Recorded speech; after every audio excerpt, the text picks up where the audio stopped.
Okay, so just to let you know who I am, Deborah Weaver, born in Oklahoma, raised in Dallas. And yes, I'm looking at my cheat sheet all the way through. I finished my dance training in New York City, going from SAB, which is School of American Ballet Balanchine, to ABT as an apprentice. That's American Ballet Theater. But that was before they created their second company. And then finishing off at Juilliard. So I was like super lucky. The years I went to Juilliard are now referred to as the golden era because the Graham Company was in residence, and Martha Graham and her company members taught classes. Like, oh my goodness, you want to get real? But my knees were never cut out for doing Graham. And Jose Limon not only taught there, his whole company was there. They were in residence. So we got to just look in the window and see everything he was doing, not just his technique, but uh, all of his choreographies. So, like, if you wanted to hang out in the hallway and just like memorize his choreographies, you could. And that was a brilliant thing to do because it's like you're absorbing all of that information constantly. And then the ballet was under the direction of Anthony Tudor. And without Anthony Tudor, there was not an ABT in the 20th century. He made it what it was. You can see interviews with Kevin McKenzie where he said, without Anthony Tudor, we don't have ABT. And the brilliant psychological ballets he created, Lilac Garden, Pillar of Fire, etc., etc. Then I danced professionally in New York for a little while. I did some off-Broadway, and I worked with the Glevsky Ballet. And Elliot Feld was just breaking off from ABT, and I started working with him. But I didn't think I was cut out for that type of repertory. I wanted to do the big classical things. So even the one summer that I spent with Lar Lubavitch, who had just graduated from Juilliard, he was in the middle of creating his whole movement style. And while it was exciting to learn that, I really wanted to delve into classical. So luckily, Anthony Tudor said, well, you really want classical, don't mess around with us, go to Europe. So he called somebody, and I went to take a class, and they literally hired me as a soloist in the Royal Ballet of Belgium. I know, isn't that crazy? That's just like, who does that? And I didn't know what I was doing. I didn't realize it was a big classical company, but I packed a trunk and, hey, I went without knowing anything. And we had a great repertoire there in Belgium. And then I went to Germany, which was an even bigger company at the Deutsche Oper am Rhein, Dusseldorf. And we worked two theaters. Oh, it was so tiring, Dusseldorf and Duisburg. So we were always in the bus going back and forth and back and forth. You'd do an afternoon Swan Lake in Duisburg and an evening Giselle in Dusseldorf. Oh my God, that was so tiring. And then 6 weeks later, it would flip. So you're like doing all of that. But it's good to have all of that repertory just in you that you don't even think about it. You don't even blink your eyes. You just do it. And being in Germany, one time they had, not one time, several times, they had the Paolo Bortoluzzi, who had been also, he's from Bejar, and he danced with ABT as a guest principal étoile with Carla Fracci. And he remembered me from being an apprentice at ABT.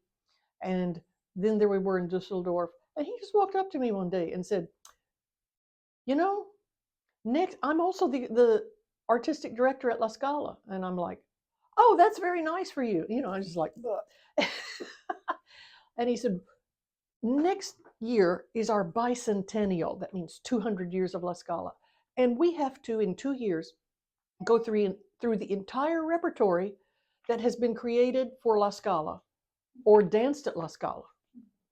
And I said, man, that's going to take a lot of people. He said, yeah. So I was thinking if you would like to come as a soloist, because I know we'll need you. People will get injured. You know how people always get injured. So are you interested? And I said, oh, here I am still acting naive. Oh, yeah, that would be really, yeah, okay. I said, but you can't break your contract in Germany. It's illegal. You have to go to the end of the season. He said, oh, I need you before that. Let me talk to Erich Walter. So he goes and talks to the director of the theater, not just the artistic director of the ballet. I guess he convinced him. And like 2 weeks later, I took the overnight train and I was at La Scala. So, but I forgot my address paper. So I get off the train and I'm dragging my trunk. and I don't speak Italian, and I'm looking at the guy, the porter, and I just went, La Scala? And there it's like saying, Super Bowl. I didn't know that. I didn't know it was such a thing. And so he took me to a cab and he says, Porta la signora, Teatro La Scala, subito. And I'm like, what happened? Yeah. And I find myself in the theater. So without even, it's like being in a storm and you get tossed onto the shore and you go, where am I? So there I was. But there's this weird connection because when I was 13 in Dallas, I was dancing as a little kid dancer for what was then called the Dallas Civic Opera. And that season they had a principal dancer choreographer from La Scala named Luciana Novaro, who just recently died. And she saw me and she said, oh, Spider Monkey Girl, because I was skinny and sort of, And she changed my contract and had me dancing with the adults in Traviata and Aida, blah, blah, blah, et cetera, et cetera. And I didn't know what I was doing. They gave me this costume, so I did it. And at the end of the season, she said, you have mama? And I'm like, yeah, I got a mama. So talking to my mother, and she wants me to go to Italy with her, come back and go to La Scala. And my mother's like, what? Little baby of 13? Absolutely not. So she gave me her phone number, which I still have, written on a little tiny piece of paper. She said, you must come to La Scala. Finally, your destiny. So then in 1978, when I was at La Scala, I still had that piece of paper. I called her number, went to her apartment. I don't know how she recognized me because it was more than 10 years later, but she recognized me. We went in, we had tea. I still didn't understand what a big star she was or how important she was. So everything kind of loops like that, It's like if I tell this story, then I also have to tell that story. It's all mixed up. And then after La Scala, I went to Portugal because they had asked me to restage Alvin Ailey's Escapades that he had made for me in 1983 in Italy. So I packed up and went there. I liked it, so I just stayed there a couple of years and then ended up coming back to Italy again, to Milan. So it was like bing bong, up and down.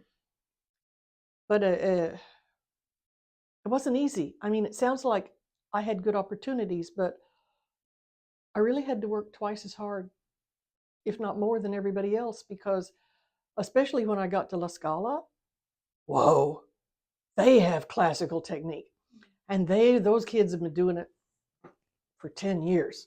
And so they've got that alignment, they've got everything, and they're so big on hands and épaulement and the musicality, and oh my goodness, and they can do the different styles from Bournonville and Fokine and on, and they've got it down. And I just felt so, even though they hired me as a soloist, I thought, how did I even get here? I don't know. So I asked them if I could attend classes in their school because their classes are very carefully graded. It's very controlled. So I really felt the need to understand from the inside out how that technique comes. I felt like I had been flying by the seat of my pants all the time, but now it was time to just sit down and go back to school, like go back and get your master's. Yeah. So that was nice. So yeah, okay, that's a background. And then how did I start dancing? Well, we were very poor and there was no TV or anything back then. No, in the 50s, no air conditioning. But we finally got a TV, one of those little tiny black and white ones. And there was this extraordinary fantasy, incredible afternoon program for kids on TV called the Mickey Mouse Club. Yes. And I would watch people in the silly mouse hats and would drink our orange juice together and would have our cookie doing what the lady said to do on TV. And, I'm sitting on the floor with my little legs out like that. I'm 5.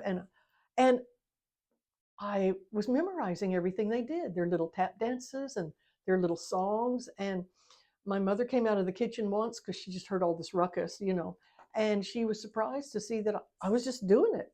But as an only child, if I didn't do that, I was just all alone. I had nothing to do. I didn't have a sibling that I could punch and fight. or, nobody to run around with. So I'm doing that. And that was my introduction to dance. So I started with tap because I wanted to make noise. I wanted to run, run, run, run, run, and make noise. I guess today they'd put me on Ritalin, but back then it was just called a good, healthy child with a lot of energy. So that's how I got to end up in dance class. And so, as I've already said, my career, it accidentally kind of sort of took me all over the world because every company I worked with did big tours. Big tours, like you go away for 6, 8, 12 weeks. Yeah, I know, you're living out of a suitcase. It's not fun. You may be doing good things, but you're living out of a suitcase. So once I counted, and I think, but I'm not positive, I think I've been in 37 countries. Yeah, but I didn't get to see anything because I'm working. You wake up in the hotel, you do your floor bar in your room. It's a really big deal in Europe. You do your floor bar, then you get up and have breakfast, and they take you to the theater. You don't see anything. I mean, once we were driving from down to Naples, and we passed, someone said, Weaver, wake up. And I said, I'm sleeping on the bus. They said, it's Pisa. It's the Leaning Tower of Pisa. And I'm like, I'll catch it on the way back. So, but on the way back, it was nighttime, so I missed it. So a whole lot of really gorgeous stuff I missed because I was thinking, no, tomorrow I have to do a leg roll brillant, so I better leave my legs up so my calves don't swell. For me, it was always about the dancing, so I wasn't really big on doing the fantastic sightseeing that other people did, so I kind of missed out on that. I mean, I was there, but then I didn't really get to see it. Yeah. But it did take me to all these different countries and cultures and cuisines, but more importantly, different governments, different religions, different languages.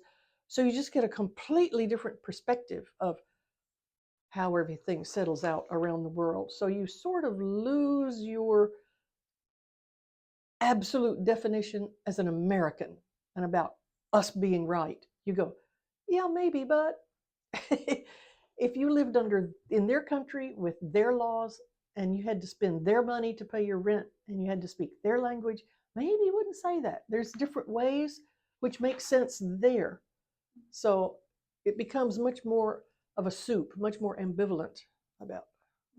Not to say I'm not proud to be an American. Yeah, no, that makes sense. Just that you get all these other perspectives, which I think are very healthy, actually. Really. Yeah. Oh, a memory. I cannot tell you one memory that stands out because I had some because I got to travel. Some people are very, very lucky they stay in one company their whole lives. And that's a brilliant thing too. But I changed companies. And every time I changed company, it was a different country, maybe a different time zone, different language, different money system, different taxation, different everything. So I have a different type of memory. It isn't just, when I got to dance such and such. One of my greatest memories is from 1975 when I was a first soloist with the Royal Ballet of Belgium. And we were leaving, we went from Antwerp.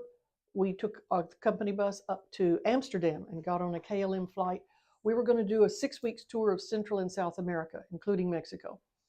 And even though it was March, we said, oh, hey, So as a joke, we all thought, we're going to dress up ready for Mexico. So we had on our sunglasses and our sun hats and, skimpy stuff, bare legs, flip-flops. We had to make a 6-hour layover in Reykjavik, Iceland. Yes, oh my God, exactly. And they hadn't invented those snorkel things yet. And if they had invented it, it wasn't in use there. So we walked down the steps, they opened the plane, and like this icy blast came at us. It was like 10 below zero. And we're going down the steps and everyone's swearing and screaming and, we're going to die. And the sleet is coming at you sideways. And we're walking on this wet, slippery tarmac to get in. And we're like, well, why is the airport so far away? So we finally get there. And the stewardess said, you can't say stewardess. That's what they used to call it. What's it called now? Flight attendant. The flight attendant said, it's okay. It's heated inside. So we're like, well, okay, we get inside. Oh my God. It is so cold because to them in Iceland, heated means 40 degrees. And there we are in flip flops. And they all looked at us like, what are these weirdos doing? Man, They lent us coats. that's good. They lent us huge seal fur coats so that we wouldn't get sick. But we all got the flu anyway. Oh my gosh, I bet. Yeah. Wow. And that's a great memory because that was my first overseas tour. Oh, So it was like, well, that's an initiation if ever there was one, you know. So that's one great memory. Oh, and then how about Managua? Well, this was on the same tour. Managua, Nicaragua, in that year, summer of 1975, they'd had an enormous earthquake and the ground was split all over the place. The theater, which was brand new state of the art for that time, was untouched. That was like the dance gods were on our side. But there were snakes everywhere. Snakes. And you just had to sort of walk over them to get up to the theater. And there were guys up at the theater, you know, with those big long sticks, and they just, with the hook on it, and they'd pick up the snake and throw it out, throw it out back into the jungle. And we're like, okay, I hope the dressing room is all right. But it was gorgeous, state of the art. Really, really. So that was an interesting one. all right, here we go. Ah! Did I use up my 10 minutes? Yes, sorry, bye. That's okay. That's okay. Just to tell you, okay, who was at Juilliard with me? Robin Williams. So what did we hear every day in the lunchroom? Robin Williams doing stand-up while we're trying to eat our lunch. It was crazy. Oh my goodness. Yes, crazy. Wow. Wow. That's really cool. So we got a lot when he would imitate us. He knew how to imitate Graham and Lamone, and he knew what they said. I mean, he just like morphed and became them. It was hysterical. Wow. Wow, that's really cool. Like core memory. That's really cool. And he used to take class at Cunningham, Robin Williams did. And he could imitate Cunningham in the way they stand like this with his hand. That's so funny. Oh my gosh. Oh, well.